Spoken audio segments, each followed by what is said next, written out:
Za vločkou vločka z oblohy padá, chvilinku počká a potom taje. Na staré sesli sedí pan Lada, obrázky kreslí zimního kraje. Ladovská zima za okny je a srdce jí má bílá nostalgie.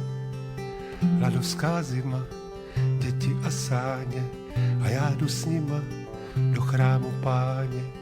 Bim bam, bim bam, bim bam, bim bam, bim bam, bim.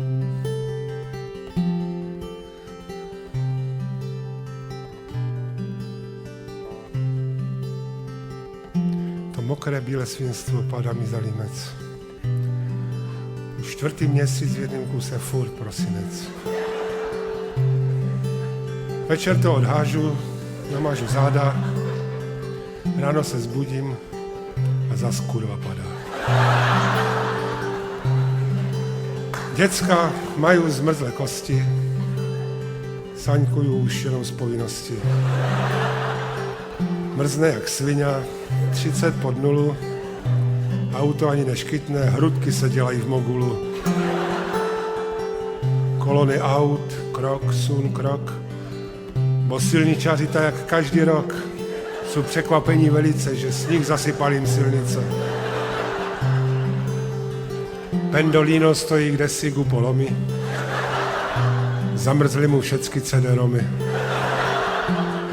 A policajti, ti to jistí z dálky, zalezli do arálky. Ladovská zima za okny je a srdce jí má bílá nostalgie. Ladovská zima, děti a sáně a já jdu s nima do chrámu Páně. Bim bam, bim bam, bim bam, bim bam.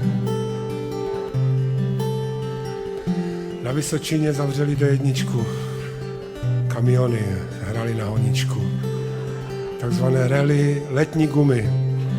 V tým kopcu u Meziříčí spěchali s melounama a teď jsou, však víte kde.